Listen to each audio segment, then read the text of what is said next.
Okay, thank you. I saw our new member on, but now he's not on. So, Yeah, I see him. He's on. oh, Lynn, there you are. How could I Yep. not see you?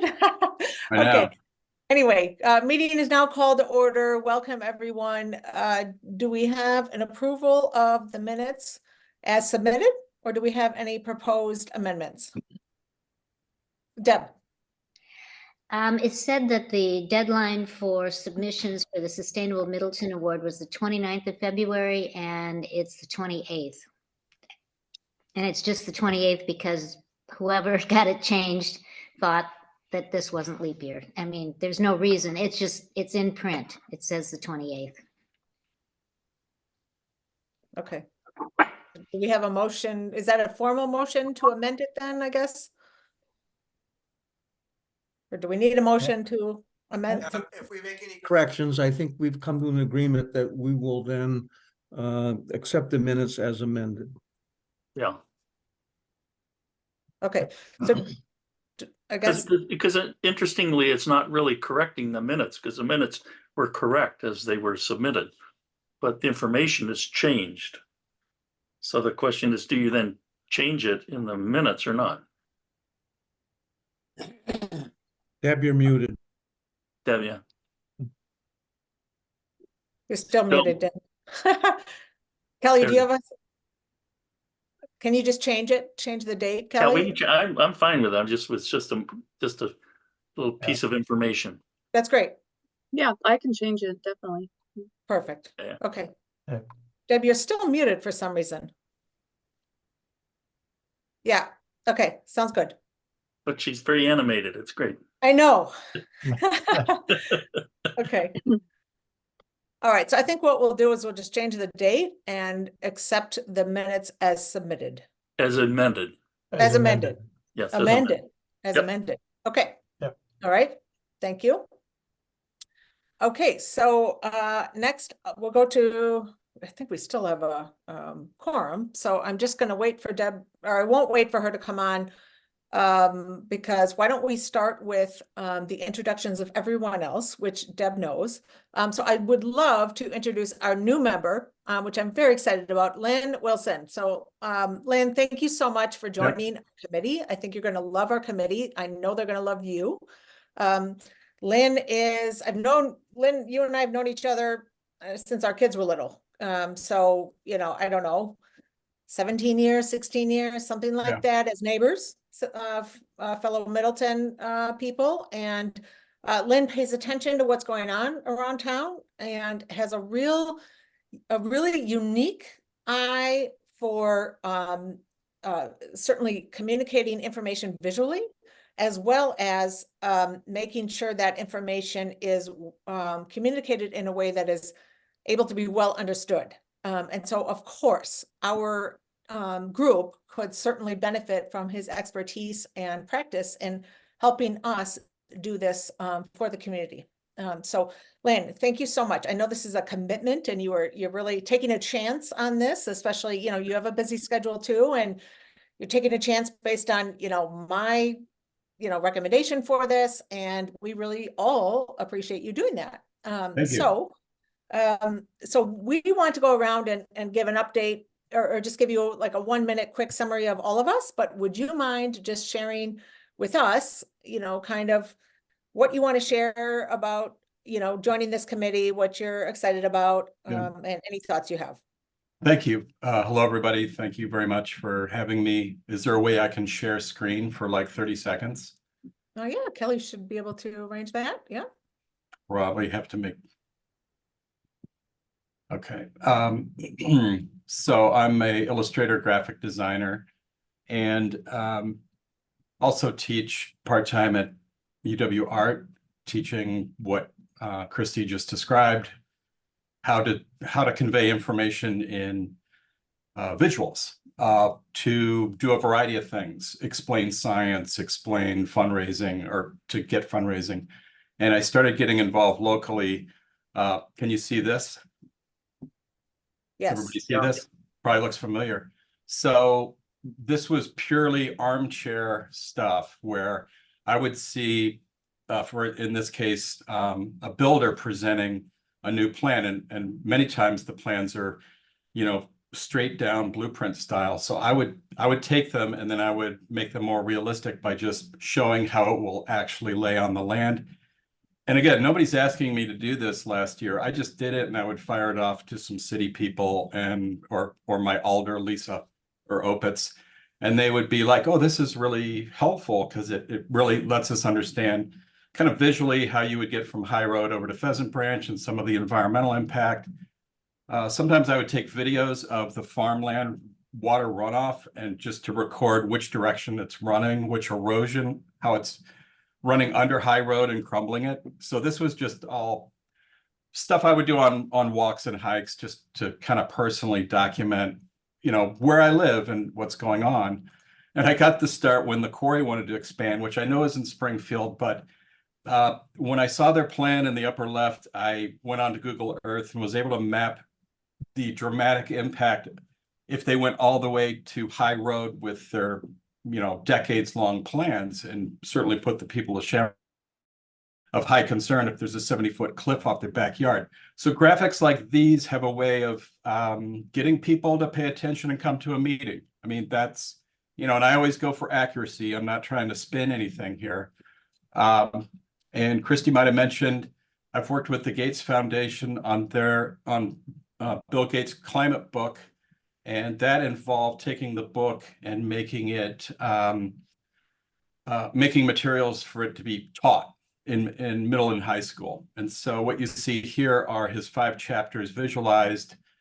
And what struck me was concrete was huge. Like there's a statistic in the book that we'll have to put up a new New York City every month for the next 40 years to keep up with the population. So it's pretty dramatic what that building material can do. So this is online education. And once I started teaching at UW, I brought it in and had the students pick their topic from his book and do posters. So that's as far as my introduction goes. As you can see, I'm just kind of, I have an interest in sustainability and I do projects at my business on the topic, and then also just try to be aware of what's happening here in North Middleton and see how I can help. Thank you. That's fabulous. I appreciate it. We all do. So I will start with my introduction, then we'll go around. So you know me, I'm Christy.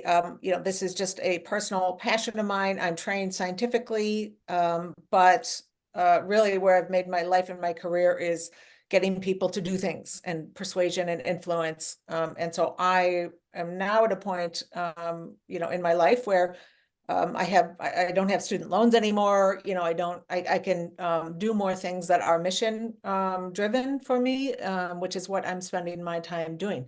And this is a particular passion of mine and something I know needs work. So, what keeps me going is our committee and how we work together on things. And I'm only going to do things, you know, at this point where I can really make a difference. And this committee allows that. The people on it in the way that we work cohesively together. Anyway, that's my introduction. I think you're going to love it. So who wants to go next? Well, I'll go. Kermit. As the Alder I'm District sorry. 1, Yes. John Shaper. So Lynn, what do you know about the humanities building? You're in it, right? Yeah, well, I think Kelly will laugh at this. And I met Stephen in the hallway last week. Like a lot of people. Kelly's husband, by the way. Yeah. Yeah. I'm starting to love the building. So Well, I was really like it. I charmed spent me. 35 years of my life there in the music faculty and was the director head of the school for 15 years. So I know your upstairs floors 6 and 7 really well. Been up there many times. So just I happen to be an eco crazy guy and I'm on the council and I'm glad to be in this committee. Thank you. So John is our alder on our committee, and then why don't we actually have Kermit go next? Kermit's vice chair. I was just going to also salute John for being a strong advocate of buses. Yeah.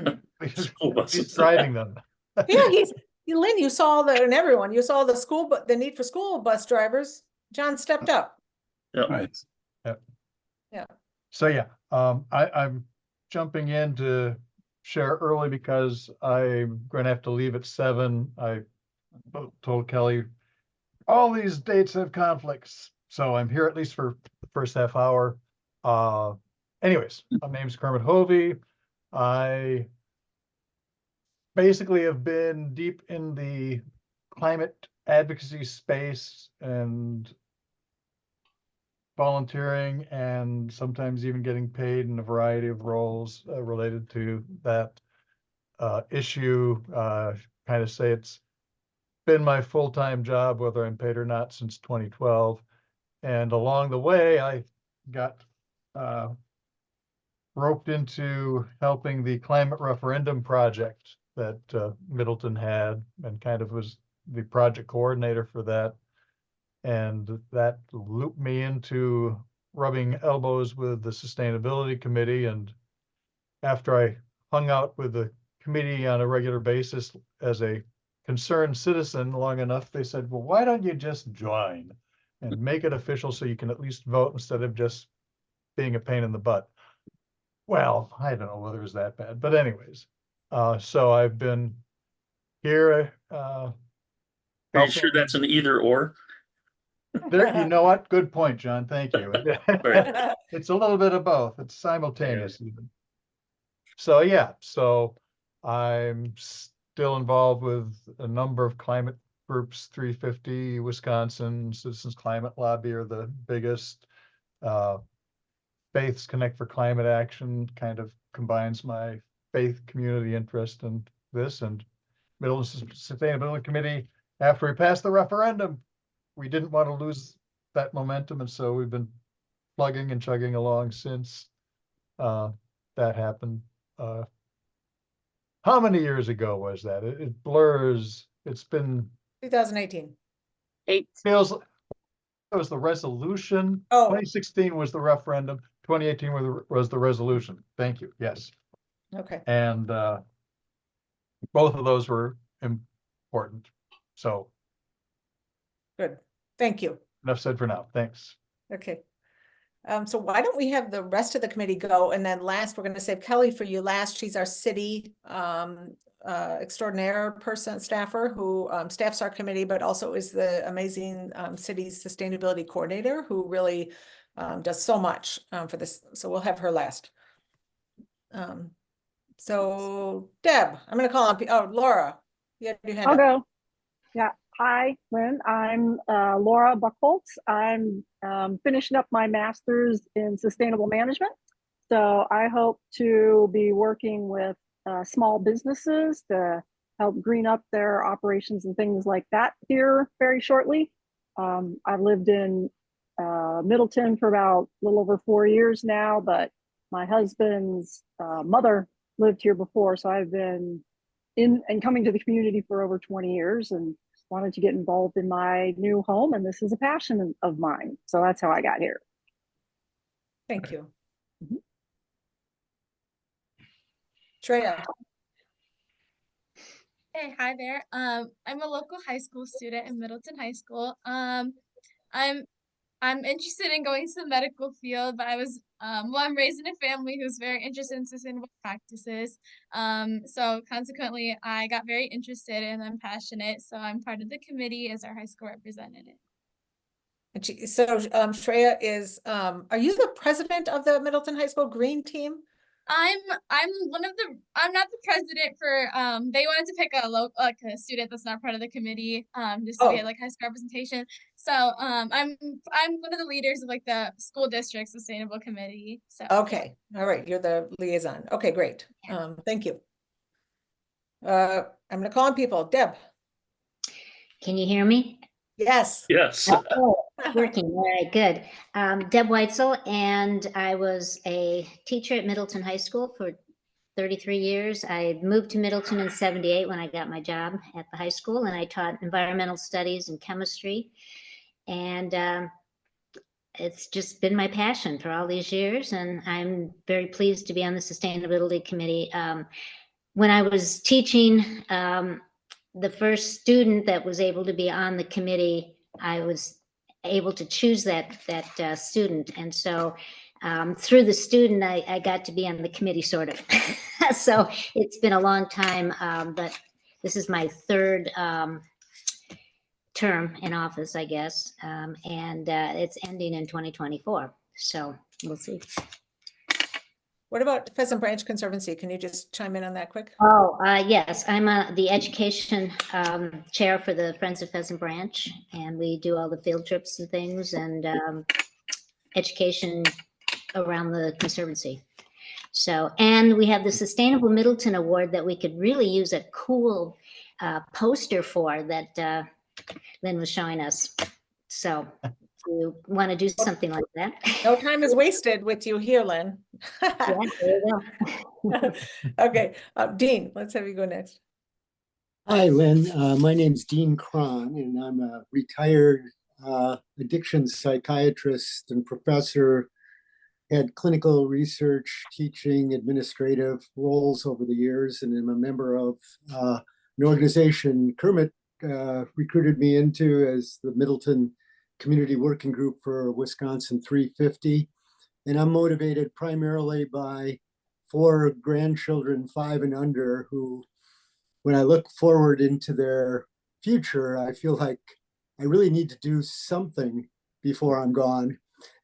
that has some impact on the environment they're facing. So welcome. Thank you. And I don't have an artistic bone in my body, so I'm really impressed. And we can teach that. Nice. That would be fun, actually. Yeah, nice. Okay, Dick. Hi, my name's Dick Lathrop. I'm research limnologist. Had a full career with the DNR. Have an honorary fellowship down at the UW where I have a PhD. I'm the water guy maybe of the committee, but I'm been on like Deb for this will be the end of our 6th year. And interested in sustainability issues. Been in Middleton since 1998. And I have to ask one question, Laura. Where are you that it's warm? Laura was down at Key West for about 3 months last year in the winter, and you look like you're in a warm place. I just have to know that. Yep. Yeah, we're back in Key West, a different place this time. I'm basically in a guest house on top of a garage. So there's garages below me, and I'm in a screen and porch on top of a garage, but I'll take it. Nice.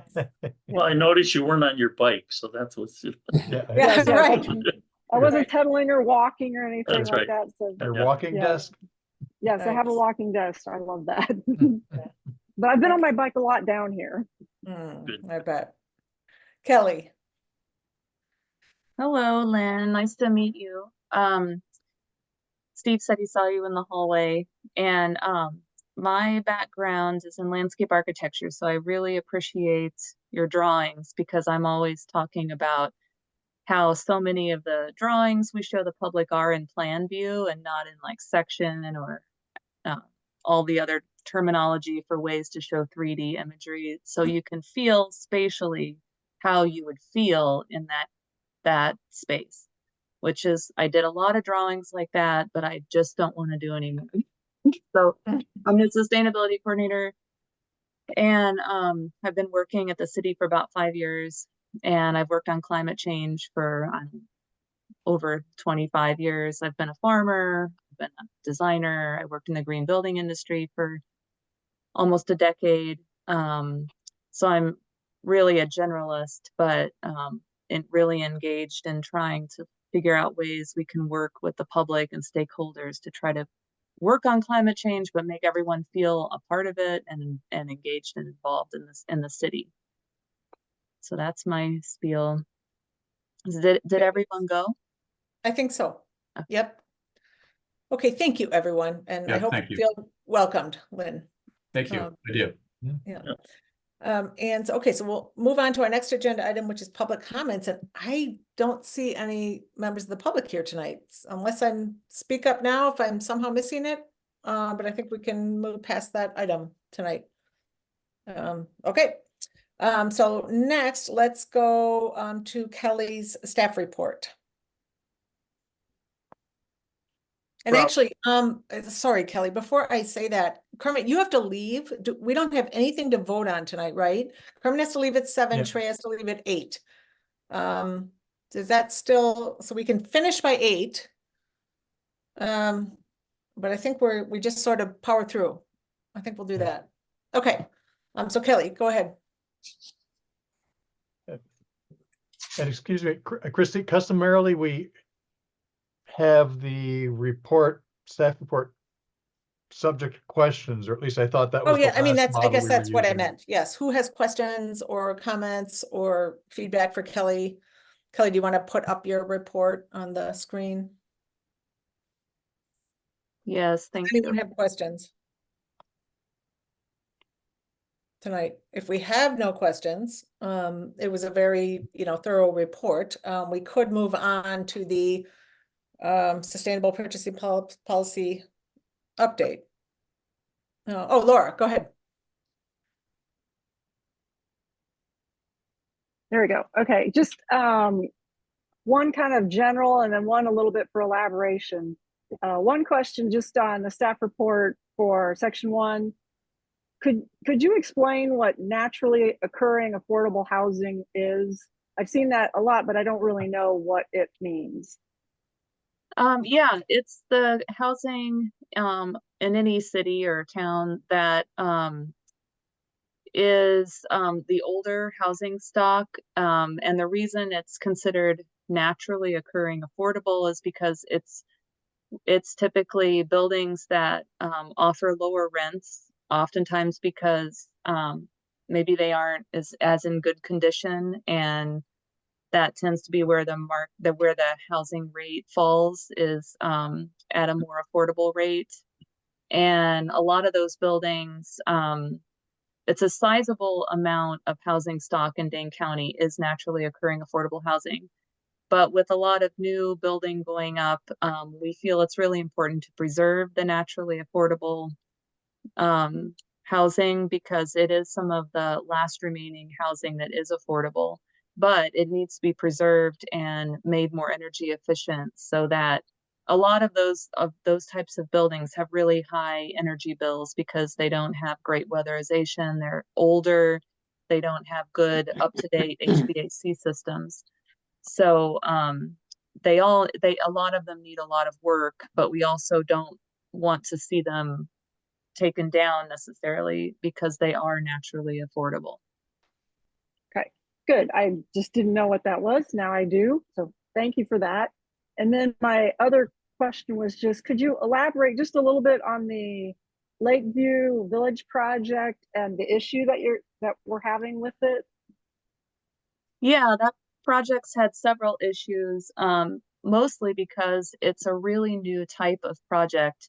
There's not many projects out there in naturally occurring affordable housing or subsidized affordable housing like this project, where we're taking out fossil fuel heating equipment, putting in all electric heat pumps, which is then the electricity demand that's gone up because of the heat pumps is offset by solar, and then furthermore combined with battery storage to provide resiliency and more efficient solar. So all those systems in a multifamily building that's subsidized is really a new type of project. So, it's considered a pilot and it's going to have an extensive case study written about it, but it has a lot of challenges. The most recent challenge is that the solar canopy that the project had designed was in a location where our building inspector was concerned about it shedding snow onto cars and potentially onto a sidewalk, and didn't think it was a good location. And so they found a secondary location, which seems to be like it will work, but it just has some other technical issues. So there's just a lot of things to work through on siting all of these things. And we've had issues with the metering, knowing how to meter the solar with the heat pump system in a way that's more financially efficient. But we found out that because of rules and codes that are written by the states and the PSC, You know, every tenant must have a meter, and the solar must be metered separately, and the heating has to be separate. So it's going to end up that there's 6 meters, 6 electrical panel upgrades. There's a ripple effect when any of these things are decided. Then you have to change other configurations, and it increases cost. So it's just a lot of, none of it's insurmountable. It's just a lot to work through, and a lot of people are watching this project to learn from it. Okay. All right, thanks. That's One- basically what I wanted, just a little more info. Thank you. Yeah, one other area for a little teaching perhaps by Kelly is the block power mapping tool deployment sounds very exciting, but I'm not sure I actually understand where all the data that goes into the model comes from to understand what's going on in private residences. Is this regarding this? This is regarding the same project point you're talking about. Is that right? No, A different block separate power, item. it's number Okay, 6. The why don't black we power- go, why don't you do this, Dean, if you don't mind? Let's just throw your hand up. I'm if sorry. it's- Yeah. No problem, no problem. Let's throw your hand up and then let's go to Dick and then Deb, and then you are on the floor next after them. Okay.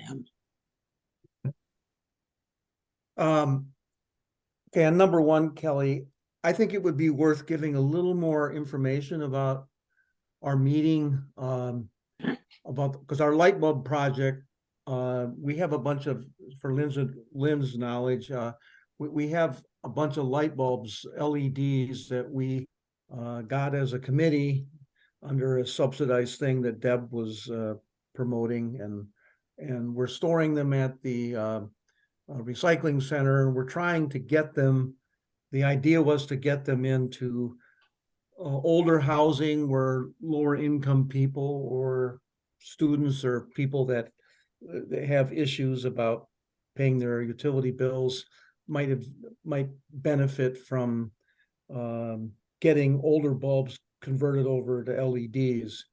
And so we thought we would work with this program to try to take advantage of the fact that they're going into the building and making upgrades on various things, including insulation and windows. One of the things I found that was interesting in our meeting that Kelly, Deb, and I attended, they talk about, well, they're making upgrades on air conditioning and other efficiency things, but they're keeping gas in because the overall cost of energy right now, gas units are actually cheaper than electric systems. So it's one issue. They don't want to raise the cost of how a renter would have utility bills. So there's really challenges about getting a system, everybody electrified, but it's actually going to cost more. That's what they were saying in this meeting. But so Deb, I just have this specific question, because you mentioned you were going to find out, this was a couple of weeks ago when we met, you were going to find out from Sustained Dane when they're going in and follow up, you know, they're after they've done their projects, and when would we expect to know about what kind of light bulbs we're going to give them? So these are questions and just rambling that I'd like a little more of your comment on. Yeah, I met with Sustained Dane today, and I would like to arrange a time to meet at City Hall, and I'll bring the bulbs over from the recycling center, and then package up bags for each unit. I was thinking about 30 bulbs and a mix of types of bulbs. And then Sustained Dane is planning to reach out to the building owner of each property, because they already have that relationship and they have all the contacts, and the building owner is used to receiving correspondence from Sustained Dane. And then they will help coordinate a time for drop off of these bulbs with the building owner in a way that's efficient for the building owner. There's inspections coming up in those buildings. Those dates aren't all set, but that would be a time that I could meet them there and hand off the bulbs. There are only 2 or 4 units, so it's not a huge amount that I'd be dropping off. And sending Sustain Dane the blurb, which you've written, so that they can share that with their tenants. There's also information being shared with the tenants on the heat pump systems that have been installed. A lot of the buildings have dual fuel heat pumps, and then a few will also have all electric heat pumps, especially the ones we're working on this year. So there's that information too. But it might be difficult to arrange to meet the building owner if there's not something else in conjunction planned. So Sustain Dane is going to help coordinate those dates and times, and I can take those things around and drop them off. Good, Dick? Okay, Deb, thank you. I don't know what number on your list for your report, but you had talked about bird-friendly windows and that the ordinance was put into the building code.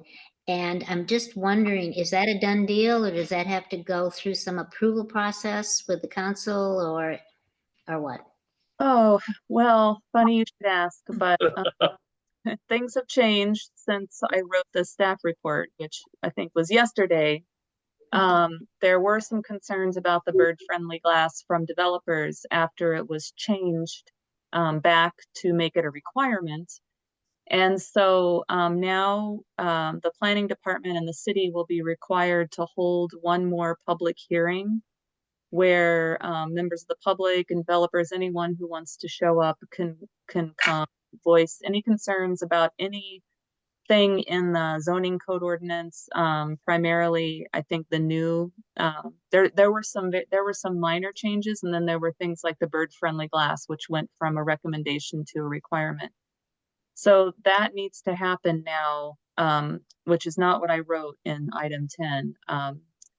And so that will take place, the public hearing, I believe, will take place in late February. Do you know if that's right, John? I don't want to get this You know, wrong. I don't know the date. I know that T-Wall wrote that, his famous letter. So yeah, it has to go to a public hearing legally before we can change that. We were ready for a second vote with minor, if any, changes. And that was a substantive change. So I have no idea what's going to do.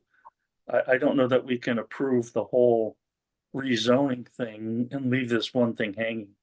So, you know, you need, I think, 3 weeks or something to call a public hearing. So it's going to be end of February before anything's resolved. I can say that I think the council has no issues whatsoever with the glass thing, although it wasn't a big discussion item. But everybody in the council just sort of nodded and thought this was a great idea. So we'll see what happens. That's in the zoning code. I said building code, so that was inaccurate, right? It's the zoning It's the code? zoning code, yeah. It's the zoning code, yeah, that certain buildings and if the certain heights and stuff and certain districts have to have that kind of window. So it's a zoning code issue, and that's what we're voting on is the final new zoning code for the city. So is the ruling for Madison and their ordinance, is that a done deal now, or is there an appeal process that could go all the way up? You know, I don't know about Madison. Obviously, in Middleton, it just needs to go through another public hearing and have the council then vote on it and do a second vote on that amendment. But I've not followed the Madison part of it. Yeah, I believe that there was a ruling in the Madison policy. That's what I was told. There was a positive ruling in that court decision. And so that's it was okay. The change was, and then Middleton felt comfortable then changing it back to a requirement. We've talked to some developers who've done it already, and they had no issues with putting in the bird specifying the bird-friendly glass. That doesn't mean that that's how everyone feels, but that's what's happening. Can you describe the glass? Can you just describe what's different about it? There's a lot of different types of glass you could specify that would meet the requirements for bird-friendly glass, depending on what's in the code. But some of it is just less reflective and there's different grades of that. And so when the architect is going through and specifying different materials, they can look that up and specify one that meets the requirements for bird-friendly glass, and it usually means it won't be as reflective. There's a lot of other things you can do with building design to cut down on bird collision as well. And I can't say off the top of my head what all is written into our zoning code, but the glass part is something that you could specify early on. It wouldn't necessarily mean it has to be glass with, you know, the dots and stuff. It doesn't necessarily mean that. No, it just has to be so the birds don't see the sky reflected in it so much, so they don't fly into it thinking there's nothing there. Or trees. There's a lot of ways to do that. Yeah, or trees, yeah. Okay. Are you good, Deb? Yes, thank you. Okay, thank you. Okay, Dean. Yeah, Kelly, I was just very interested in the block power mapping tool deployment specified under point 6. And it just interested me as to one, moving into more and more of the private residences and parts of the city, and finding ways to use federal funding for climate mitigation. But how they I'd love to know how they obtained all the data that's said to be in the mapping platform, and how they keep it up to date, how we keep it up to date, et cetera. And then how does Middleton qualify for funding? Is it house by house or neighborhood by neighborhood, or how's that work? Well, so the block power tool is something I thought would be useful in order to meet some of the grant requirements that I'm seeing coming down from the federal government. So this has been kind of a strategic plan, like in my part, to you need the plans in the city that give you the political and social capital to do the things you want to do, but then you also need data, the narrative, right, and everything. So this mapping tool was one piece of that. I felt that now will give us the narrative for these grant applications to say, we would like to do a bigger neighborhood. Let's say, this is just an example, a neighborhood decarbonization project. Instead of city buildings or something else, we want to try to get a huge federal grant to decarbonize an entire swath of a neighborhood that's low to moderate income. And here's all the data we have, and we can very quickly now, hopefully, pull that data and say, we want to target these 20 buildings there because they're of an old age, they have the highest energy burden, they're the most, we would do the most decarbonizing if we did it in these 20 buildings first. And so, because I think one issue we're all running into when we try to do anything in the community, it's like, well, where do we start? What's fair? How do we say we're going to here and not here? How do we even know which buildings would be good, have good potential for decarbonization? And so there's a lot of different data sets that get stacked in this tool. There's census data, which is all public. And then there's city assessor data, which some of, parts that are meant to stay private, but there's certain bits of information that can tell us which buildings might be the best to target. And even when you layer all this data and it spits out a map showing you which swaths of neighborhoods you should work in, you would still have to verify that by just reaching out to the building owners and getting more actual data. But it would give us a real point to start. And I feel like it would also really help in these grant applications that say we want 40% of the federal funds going towards LMI communities. We can say, well, we know that, in this neighborhood, the percentage is 61% and the savings would be approximately this. And we'd have all that information almost immediately, which is really exciting to me. So somebody keeps the tool up to date and keeps all the data flowing in, and we just pay for being a member of the group or something, and to be able to get reports? Well, that is a really good question, because it does, like the census data, as that changes, it will change and update. But there may in the future be data sets that we don't currently have in the tool that we would like to layer into the tool. And in that case, we would probably have to go back to Block Power and have them do it for us. So this is sort of, we got to get as much data in there as we can now. Yeah. It's not, but it will update as far as like, as the years progress with demographics and Good. anything that's Good. public data, it'll stay up to date that way. Well, it's very exciting to have a way to be much more, what would I say, specific in planning for decarbonization outside of government, Yes. which is a much bigger group, much bigger issue than inside of government, actually. It is. It's like the city government's operations is a tiny drop in the bucket of carbon emissions in Middleton. And whereas I don't, there's always the argument about how much should city government meddle in the private sector. But a lot of these grants that are coming down are things where you would partner with private entities, with stakeholders, with nonprofits, with utilities to do big things. And the city would be one piece of that who could help leverage a small part of a bigger project. But that's why I see climate change being solved, is we've got to start collaborating as entities and as communities. Yes.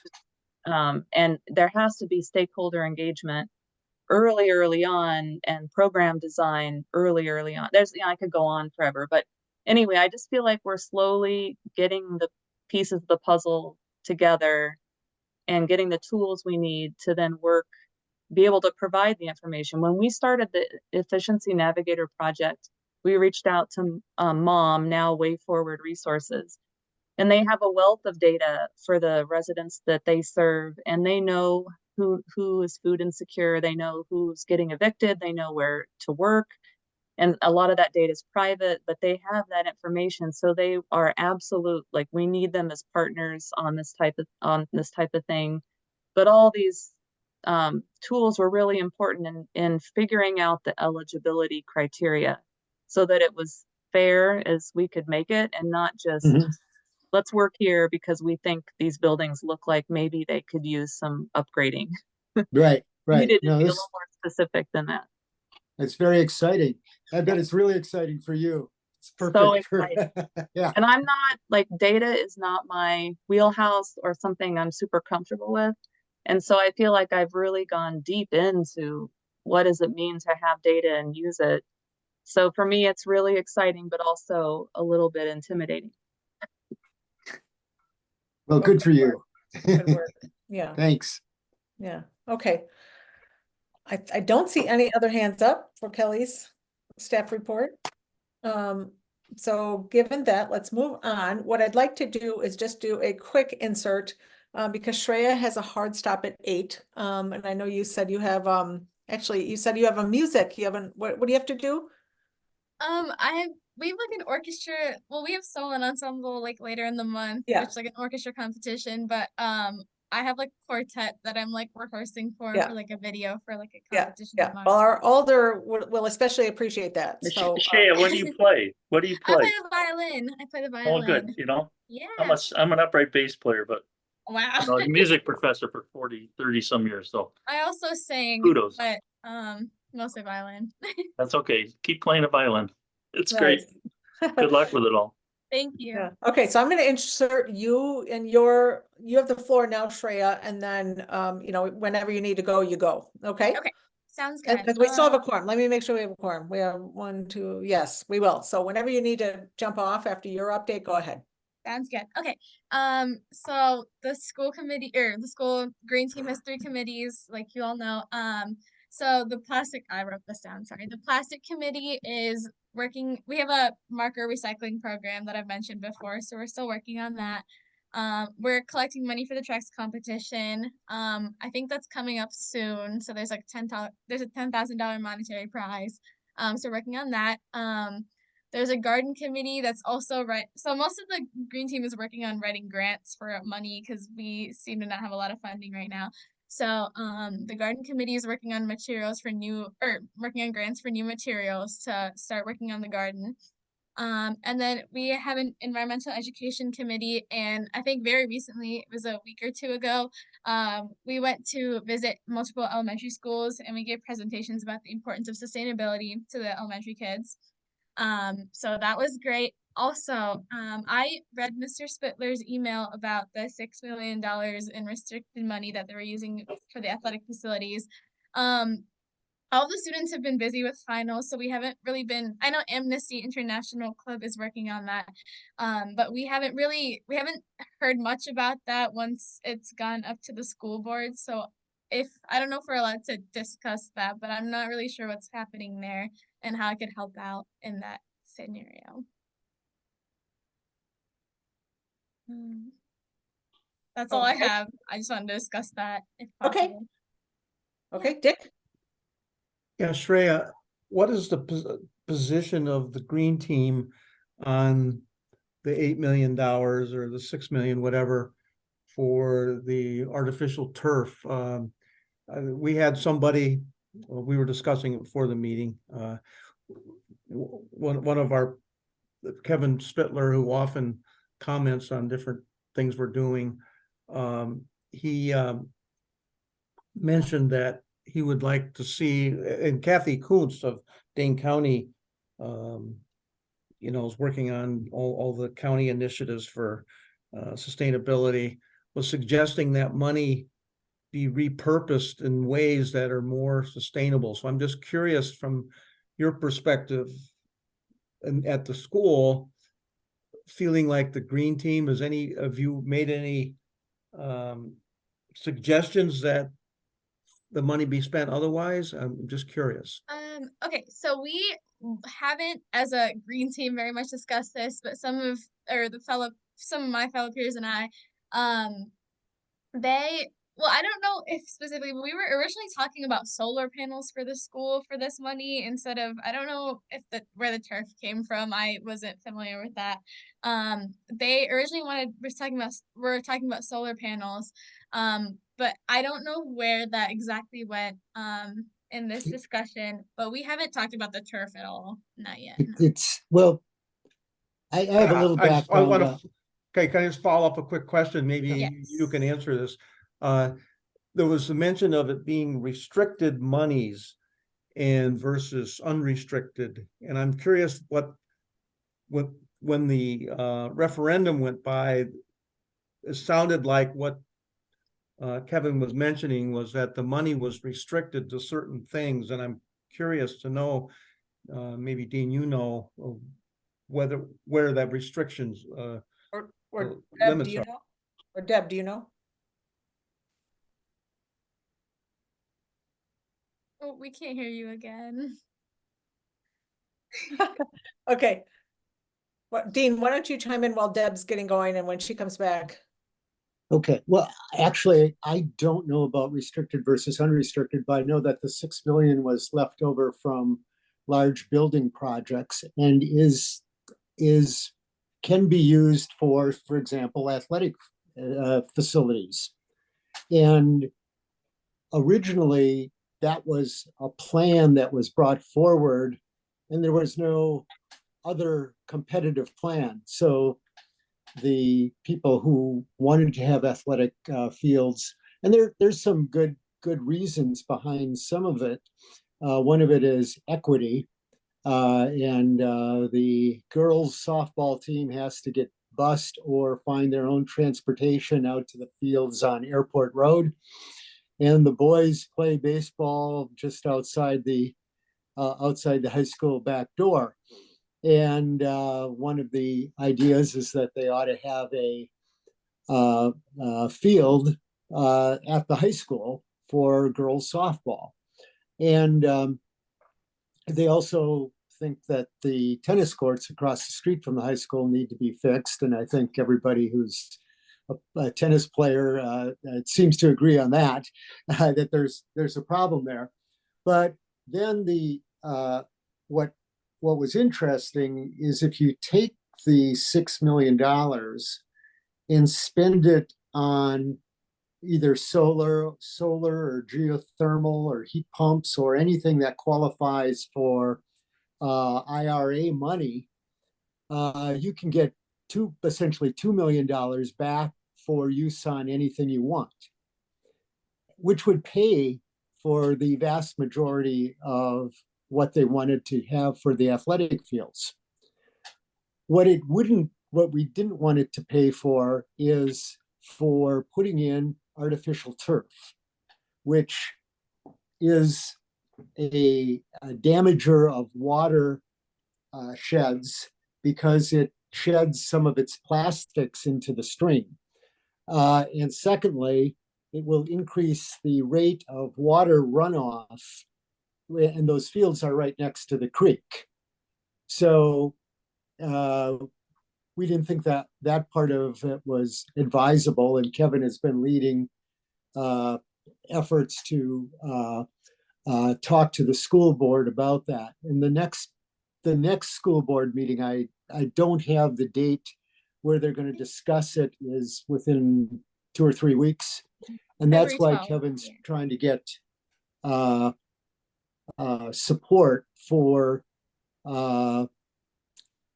there's some school board members who have said they wanted to back the use of it in IRA, and they use the 2 million, and it would be fiscally responsible and environmentally responsible. There's still debate about how much better it would be for athletes to have turf versus grass, and debate about the environmental damage of that. So that's sort of where things are at. And the next time they discuss it, I think it's going to come to a fork in the road. There's going to be at least some kind of vote about what direction they're going to go in. Okay. So I'm gonna let Deb say something, and then I'll talk about something else. But Okay, can I say something? yes, Can you hear go me? ahead. Go ahead. Good. All right. Well, while I can talk, I'm gonna do it fast. I just went to the retirees breakfast for the district yesterday, and Sheila Hibner, who is the school board president, was talking about this very issue. And she said that the new AstroTurf, or whatever you want to call it, the artificial turf, does not shed, it's made without PFAS now. So she said that's not a concern, that it would send those to the creek. However, she wasn't sure about how the excess water gets drained off, and she said, I don't know, that there might be a pipe or something or other. So she didn't know about that part of it, but at least the PFAS issue, she said, was not an issue.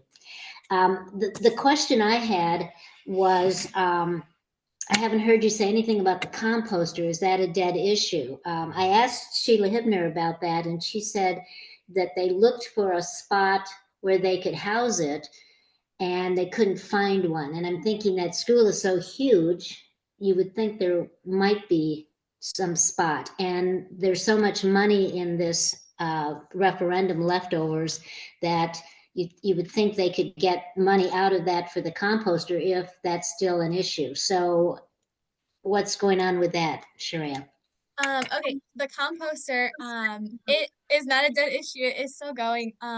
We've as a green team, we've had a little change in leadership, so we have mostly been focusing on committee issues. We have not been doing too much on the composter. I have to get back on that. I think our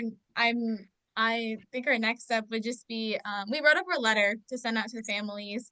I think I will send that out by the end of the week, and hopefully if we get some letters of interest, I think the committee said they would back us up on the composter, so I will take up on that offer later. But once we get some like parental letters of interest on the composter, I think we'd be ready to possibly bring that up at the February 12th board meeting if green team members would be able to attend. But okay, and then the last thing that Sheila mentioned is that the community-wide green team with the district and what Kelly was on under Lori Ames, they're planning to get that going again, not until spring. So yes, I heard that. Yes. Yes, which is a little disappointing. John, Okay. John. I have one Oh, last thing. Oh, sorry. go ahead. Sorry, Okay, sorry. You can go ahead. It's not a. No, Trey, why don't you Okay, go then with sorry. John? Okay. So what I have to say about the turf and the 6 million left over. So a lot of the members of the green team are part of athletic teams. I myself am one. However, so a lot of them are like, although they understand like the sustainable efforts that like and like the good that the $6 million would bring, a lot of them are in support of the athletic facilities. So we don't have too much of a student body support in that kind of sense. So I'm not sure how far that will go. But that's just to put that out there. Because a lot of the students have been waiting for athletic facilities, especially for the ones that are not football for a while. But yes, that's all I have to say. Thank you. That's helpful. That's very helpful. John? It's just an aside, but this whole discussion kind of bothers me with the school district because for my 5 years on the Parks and Recreation Committee, we watched the school. You talk about, I think Dean was mentioning the tennis courts, and the tennis courts are dismal and they're owned by the city. And the school district uses more than 50% of that time and won't put money into the city. So the city ends up having to bear the cost of repairing these tennis courts. And now we're talking about putting in AstroTurf and everything else, and still issues where the school district seems to take advantage of the whole city at every opportunity that it can to just sort of utilize the city's parks to take care of many of their needs. And that's not necessarily related to sustainability. It just, to me, is a sort of a little insight into how a school district really sort of doesn't seem to want to care about what city priorities are. And whatever we do as a committee, whatever we want to think and impose on the school's going to be very unlikely to follow. Their history shows that they're going to do whatever they want, regardless what we say. So, sorry, that was my little tirade, but I'm done. Thank you. Okay, Dean and then Kelly. Yes, just quickly, I don't think PFAS is the only issue with regard to the AstroTurf fields or artificial turf fields. There are also microtubules that are shed, little parts of the plastic that you might read about. Fish are found just filled with tubes, and actually our bodies are taking up more and more of these things from general water. So there's another thing. And two is, John, the good news is they might use that extra money to they want to use the extra money to fix up the tennis courts. Oh, good. So Good. yeah, so okay. That's new news to me. That's new. But actually, yeah, just a real quick point before Kelly. Dean, that's a very good point. When I was actually hearing you, Deb, talk about the PFAS, it is different from the microplastics. Those are two different things. And so the microplastics still are very much a concern. So thank you. Okay, Kelly? I think I plan to write a letter to the school board as a resident and parent, maybe rather than having my city hat on. I played sports in college and I am really pro sports in all ways, but I feel there might be a way to, to have some compromise here with the funds. Like maybe fund the tennis courts, fund an improvement for the fields, and still do some of the sustainability stuff and then get some of that money back through the rebate. So that I may propose a letter, something along those lines. But I did want to just say for people who weren't there, I went to the December 4th school board meeting that Kevin Spittler was at and talking about, and there were many, many students there that spoke really eloquently and very fiercely and strongly in support of the sustainability choices that could be made. And it was really quite inspiring, and I think even swayed some of my feelings about it. So the students I don't know if they were green team students or a combo of green team and other folks, but they really spoke a lot about it. And if you have a chance for that next meeting, I would recommend, or say if you could join virtually or go, it'd be really instructive, I think, to see members of the public who came and spoke out about that issue. And I think they're also talking about McKinstry being a consultant for future sustainability planning to meet resolution goals for the school district. So I think a lot of really meaty, important stuff on sustainability is happening right now in the school district.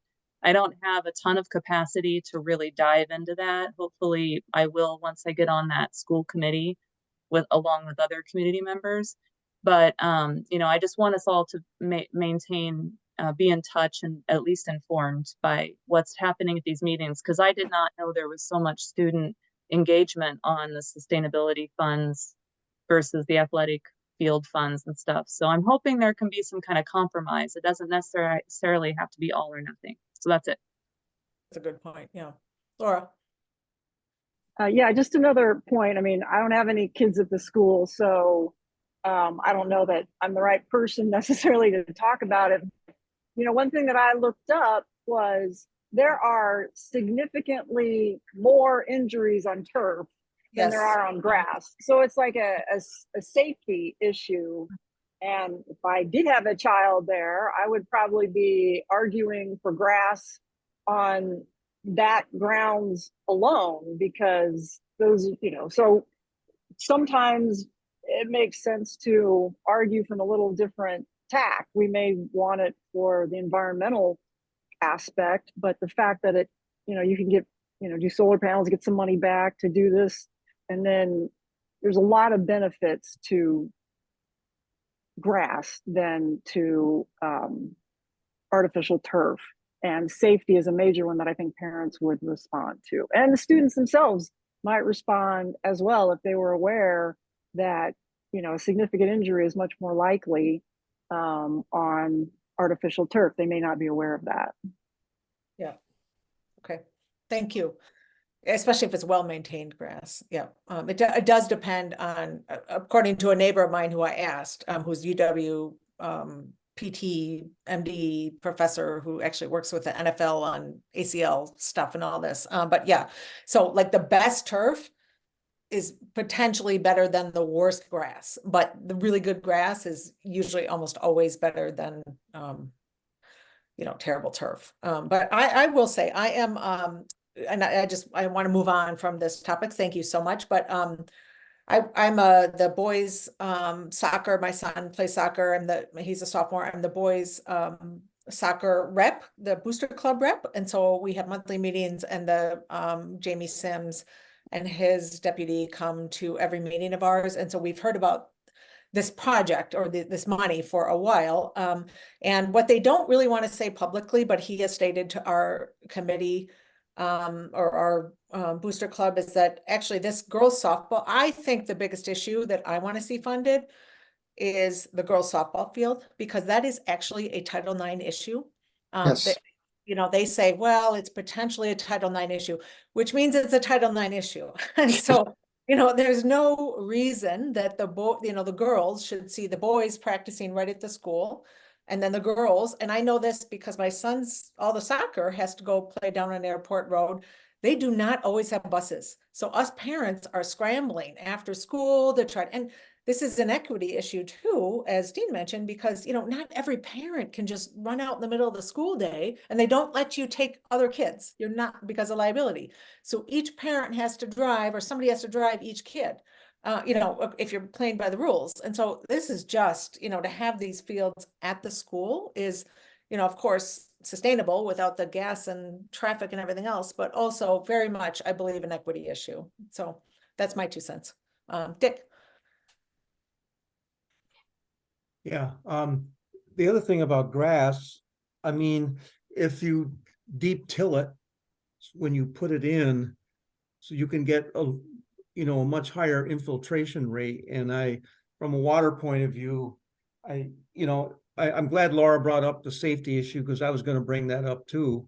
I mean, when Aaron Rodgers broke his Achilles tendon, one of the Packer, of course, he wasn't a Packer then, but the Packers were saying, look, we should all be banning artificial turf on fields. And so I just think I'd like to see this committee somehow make a recommendation, but I guess we're not allowed to because it wasn't strictly an agenda item. But I just like to see I'd like to see the school district not pass something before we could make a recommendation and get a little bit more community knowledge about this. I mean, yes, they've had it on their agenda, and because it was being debated in December, but December is a bad time to be people getting engaged in all this kind of stuff. So I don't know, John, what do you think? Can we make some kind of recommendation that we would like to see the school district go towards a sustainable action on this and not necessarily pass go down the fork with lock them into going artificial turf? You know, I don't know that we have any official ability to do that.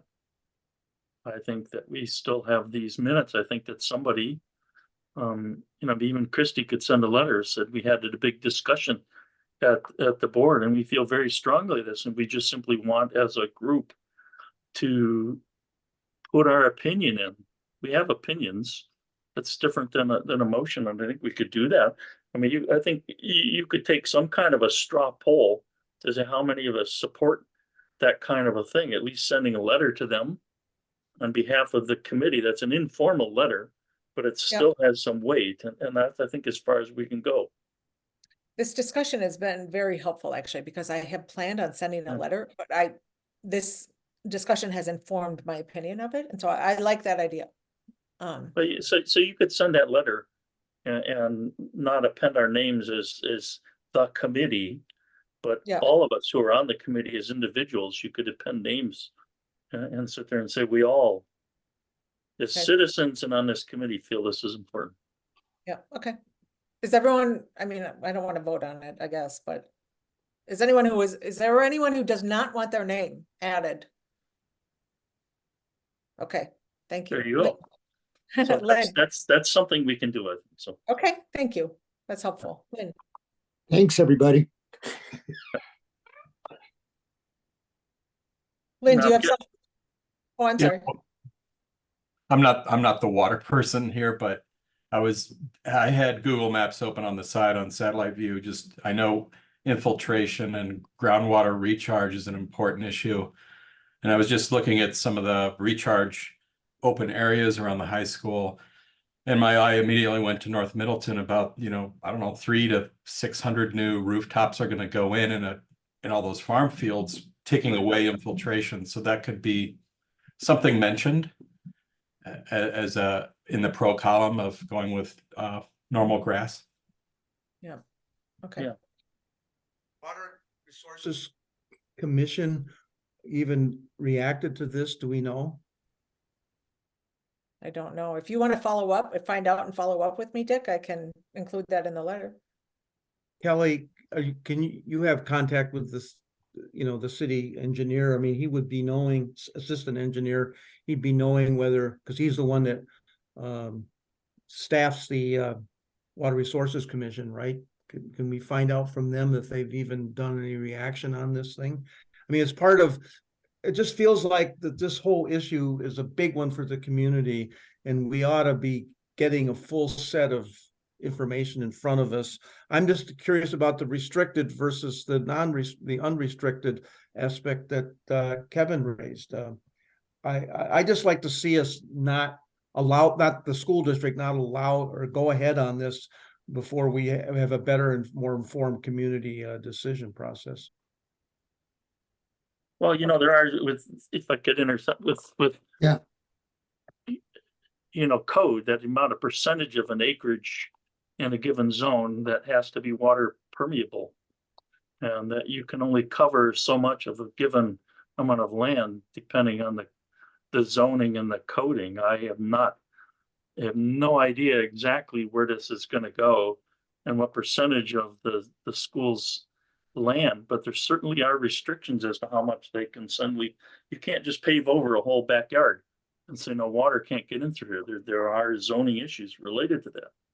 Thing that, you know, Cromery was done with such foresight.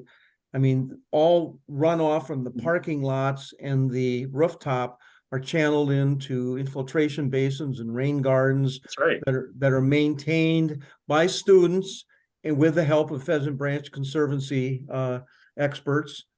And they went geothermal, they have solar rooftop, and here's the high school went in.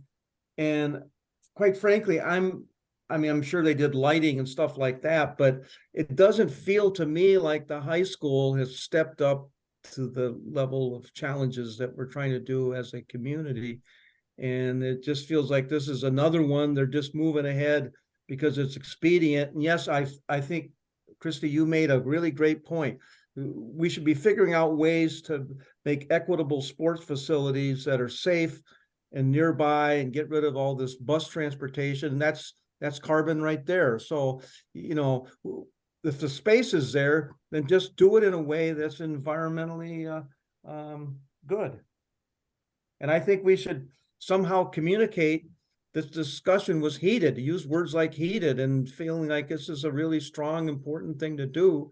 And while we're not making any kind of formal resolution or recommendation, but the whole sentiment of the committee has been pretty much in favor of let's step back and make sure we know as a community that this is the best thing. So I love a good thesaurus when I write, and I may not, I'm going to use my thesaurus. I'm going to trade the word heated for maybe vigorous, because heated to me means like we had disagreement, and I don't think there's any disagreement. So we're having a vigorous discussion. Energized. Energized, yes. Okay. Okay. Thank you so much. This was really helpful to me, and I think to everyone, and I will draft the letter. I'm not sure, you know, again, I don't want to get too nitpicky over the rules. If everyone trusts me to write the letter, otherwise, should I just really do my best to write a really good letter, or do people want to see it? I would need Kelly to send it out, but then again, we're doing like things kind of outside of committee. So I feel like, am I right in this case that I just need to send the letter? I think you write a letter, but without mentioning our names. You just state, because if you mention our names, then then you're representing us. But you could say a vigorous discussion was about this, and that your take on it was that the full committee was wanting to see the more sustainable actions taken and not vote on the permanent solution in February. Yeah, words like overwhelming support of the committee. Yep. Yeah. Okay. You can even say unanimous, but things like overwhelming. It was very clear that the significant majority were totally in favor of what you're saying. Yep. Yep. The other thing that Kevin brought up was that he was asked to get as many letters as possible to the school board, that numbers may speak as loudly as what's in the exact wording of the document. So, so please, if you're so moved, send it in. That's right. I will do this, and I think it holds some weight, but I agree with Dean. From what I've seen, more the better. So, you know, especially I think, Dick, you and your water background is key. For sure. So, okay. Thank you. I will get that done. Thank you. Thank you. Yes. Shreya, you can, if you want to step off, you can. You know, give you an extra 15 minutes tonight. Thank you. Yes. Okay. Thank you. Good night, everyone. Yes, thank you. Thank you, Shreya. Yeah, very helpful. All right, so next, thank you for letting me insert Shreya in there. Let's move on to the SPP implementation plan update. Laura, do you want to start? Do you want me to give a quick brief before? I think you're very let's see here. on it. Well, I can just give a quick overview, and then you can, fill it out. I mean, basically, we met with Bill and Brian, and again, I think overall it was a very positive meeting, and that the staff really is trying in good faith to work with us and address these issues. So the concerns were more things like existing contracts and how some of the things that were suggested from the citizen comments, while they very much agreed, like the Moray Airport, there's contracts in place that make it difficult to just switch on a dime, and that they need to, it's okay to have it on the radar, but it's not like they can just make these changes and mandates right away. Another thing that came up was in terms of maybe put an emphasis on, even for each department, the high impact items, because there's so many little teeny items that it could take, kind of forever to try and write out a guiding list. But things like, okay, if you're buying from Staples or Amazon, sort by green or climate safe or something like that. They wanted a little guidance there to help them, so that that would at least, again, put it on the radar and start making better choices. Another question that came up was, how much leeway do they have? Like, let's say that something is 10% more. In the past, they've been supposed to go, especially with things like maybe paper products, the least expensive. Well, when you say, reasonable amount over, what's reasonable? Is it 10%? Is it 20%? Things like that. And then vendors, again, kind of came in there like, well, what about if we have, some of this stuff, we'd have to ask the vendor. And so then we realized maybe we needed the little language, like, make sure that you're focused, like the vendor that we're choosing to do business with has similar goals. So again, the complexity of this monumental shift is there, but I again felt like the effort and the goodwill that we're all trying to work together on this was there as well. Yep, I agree. So the big picture is, in December, Laura, Kelly, and I, Dean couldn't make it, met with Parks and Rec.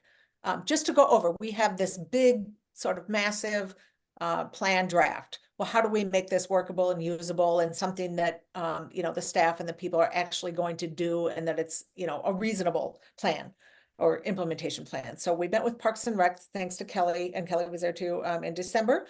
And the feedback was, I want it. Yes, I'm behind it, but I need kind of help, and I want to work collaboratively. Everybody wants to work collaboratively. So then today we had our next meeting with city admin, Brian Gatto, Bill Burns, finance, and then I can't remember the woman's name, Kelly, but finance or office. Michelle. Yeah. And so, same kind of, we just want to get their feedback, stakeholder engagement input. And again, it's like, how, help us make this more manageable for you, help us make this work, for the city. So, good, again, feedback, which Laura described, which we'll take back.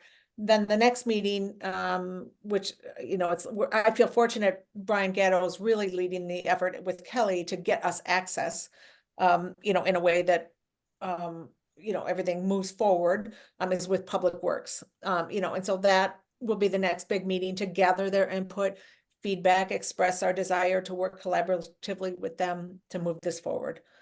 So it is a process. It's longer than any of us would like, but this is the path forward to get a working plan and more action. So did I say that all right, Dean and Laura and Kelly? If I could just add a couple things. One is, I missed the first meeting, was here at the second meeting, and was stunned by the complexity of addressing procurement, because there's no centralized, you never send in your request to any centralized approval agency. So I have no idea how many people in the city can order something from a supplier and get it. And they all want to do the right thing, but getting everybody up to speed on what, quote, the right thing might be is both a big job and a job that'll have to keep going on and on and on, because with that many buyers, that many procurers, people will have to constantly be learning. And they actually asked for training videos, which I think is a great idea. And the other thing we talked about was measurement, and that the best reason we could use measurement would be to be able to give credit to these people who are doing the right thing. And right now, they're just doing it out of the goodness of their heart, really, because nobody's tracking. Oh, you switched over to this product. That's fantastic. It has all these seals of approval for et cetera. So anyway, it was a gratifying experience, but also an experience that shows you why this is a complicated thing to move forward. So anyway. Thank you, John. Yeah, I just want to say thank you, Dina, and I appreciate this insight, because when I first got involved with this discussion, it seemed it was a little more draconian process. But I think that everybody I know in the city cares and feels deeply about this, and they want to do it, and they're going to do it right. And ultimately, I think the move away from sort of the micromanaging approach towards the supportive approach, encouraging approach, give them a chance to succeed or fail, but to try, is exactly what we have to do. And that we're doing the right thing now. We're pushing, we're promoting, but we push it in an encouraging way, not in a dictatorial way. And I think you're getting good feedback, and the people I've talked to in the city, they feel good about this. They all want to be part of it. Nobody doesn't want to be part. So I'm glad to hear what I'm hearing, and it's encouraging. And I think we should keep moving in that direction. Thank you very much. That's very helpful. Okay. I think if everyone's comfortable, we are just going to keep this moving forward, and we will have more to report next month. Good. It's great. Okay. Yeah, Okay. I just want to say I appreciate the work you guys are doing on this. These efforts as a subgroup is what we need from this committee, is subgroups to take on these things and really follow through. And I appreciate those of you that are working hard on it. And I know Christy and Laura and Dean have put a lot of time on this, so thank you. Yep. And Kelly from her standpoint. Kudos. Kelly, Kelly always, Kelly. Ditto. If there's anything being done, Kelly's got a hand in it. Yes. Okay. All right. So Sustainable Middleton Award. Let's do that next. Deb, you wanna? Can you hear me? Yes. Yeah. Oh, okay, good. All right. Not a lot of news on that. We've had 4 applications so far. As I said earlier, the deadline was the end of February, the 28th of February. We cannot use the chamber as a venue to give out our business awards. So they're all going to be done at the council meeting in April.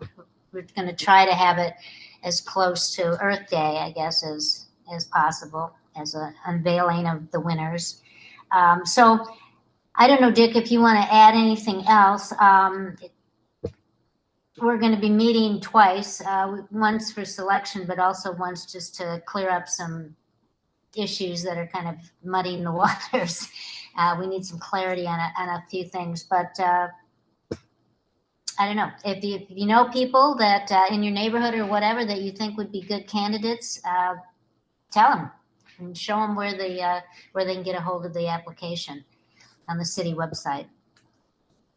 Yeah, I'll Dick? just follow up. We had originally asked for the end of January to have the deadline, and it turns out that this thing just didn't get announced well during December. And so we decided, Deb and I and Kelly and Christy, we decided we better extend this to the end of February for the deadline, just to be able to get people to know about it. So one of the things last year, we didn't have a single individual be nominated. And we know there's a lot of people that have put rooftop solar on and done some amazing things. And it feels like that we ought to be using our alders to somehow communicate to their constituents within their districts, to let them know about this and to encourage them to apply. I mean, maybe some people don't want the notoriety that they put solar on, and they don't want their names and addresses known. So I don't know how we deal with that. The other issue that has kind of come up, we've been discussing on the committee, and I suggested, well, okay, I'll make the specific. It was mentioned, well, we've had some developers choose on their own to put in bird-friendly glass. and thought that was good. And so the question is, well, I'm personally feeling that that's more like an honorable mention. And we maybe need a category that we're not going to give out the full awards because we have plaques and there's a lot of work to produce them. And if we have a plethora of minor, applications, that we don't necessarily want to give out all our plaques in one year, but maybe we need a category for honorable mentions, because this is a committee award, but there's 5 of us, the same 5 that were on it last year, are going to be on the selection group, and that's Deb, myself, Christy as chair. So it's 3 committee members, one of them is chair, Kelly being the sustainability coordinator, and we've asked one at-large person, and Rick Eilerston has agreed to do it again. He doesn't live in Middleton, but he works in Middleton. He's his business where he is housed in Middleton, and he's very active in sustainability actions and has done it in the past. So he's really representing a good contact for the business community for us too. So anyway, what process would be that Kelly would send us all nominations on the 1st of March. And then we've got a meeting set up for the following Monday, the 5 of us on the selection committee. We go through them and we make recommendations on getting awards. Last year, everybody that submitted, we gave awards to. And then we come back to this group and let you know who has won. And so we get some kind of a vote approval from the committee to accept the awards. And then that's how we go forward. So I don't know, you want to add any more to that, Deb, or we cover everything? Christy, you got any thoughts? Good. So we will be meeting in early February to discuss some of the logistical issues related to giving out awards this year. So unless you have any specific advice for us or comments, you can send them to Christy, myself, and Deb and Kelly. Okay. Thank you. Deb, do you want to touch on Sustainable You or the Good Neighbor Festival Parade? Nothing with the Good Neighbor Fest. Sustainable You, I have set all the dates, so I thought I would give you the dates. Kelly wrote in her, I think it was in her notes, that what the who the speakers were, but may not, and the library is totally booked out until May, so I couldn't start it any sooner than that. So May 9th, Managing Habitat to Benefit Urban Wildlife with David Drake. And these are all 6 p.m. at the library, Middleton Library. There were 2 dates available in June only. So June 6th is going to be Sustainable Middleton Successes with Kelly. June 20th is the IRA for Businesses with Kathy Kuntz. And then August 15th, IRA for Homeowners with Kathy Kuntz. And then October 24th, Sustainable Development, the Bell Farms Development with Kathleen Slattery Moshkow. And then December 5th, Buying an EV, and Emma Hines with Renew is going to be doing that talk. And she's a new hire at Renew. So I don't know, I think it was Kermit that suggested somebody else from Renew, but that person has moved on. So I don't remember who he was, but Emma Hines anyway took his place. Yep. So, and if we're going to do this in the future, whoever gets these up and going needs to reserve by October if you want to get some dates that are earlier in the year than what I got this year. Okay. And that's it. Okay, Deb, would you mind sending that list to Kelly, and then Kelly can send it out to the committee with the dates there, or, yeah, thank you. Yeah. Okay. That we may actually be able to get done early here, which would be fabulous. Does anyone have any other work initiatives they want to talk about? Any standing agenda items now for February? Otherwise, you can always email those to Kelly. Kelly, you have something, or you're saying? Yeah, I think we should probably, and this is something on my plate, maybe with Christy, is to write out a timeline for the update for the sustainable city plan, which is on the deck for 2025 through 27. Our plan is currently 22 through 24. So this would be the year that we do the update. But I feel like we have a good template from Alder Hanairo when she went through this process. And I think we could probably build on what we already have and just either continue on with things we haven't finished and then prioritize new initiatives or new goals if we want to do that. But it would require, you know, discussion, voting as a committee, and then public outreach, and the city process to get it pushed through in 2025, early 2025. Okay, thank you. Dick? This is back to the LED light bulbs, which is one of the work initiatives. Thank you. We discussed it before, but one thing I wanted to mention, Kelly, you said you were gonna go over and get the light bulbs and package them up and send them out. I'd like to suggest that you include Deb and I on that. It is a committee initiative, and so when we met at the last your meeting, we talked about the three of us getting together on that, so it isn't all on your back to decide what bulbs to give. So we'll kind of, Deb and I'd like to be involved in that decision. Oh, yeah.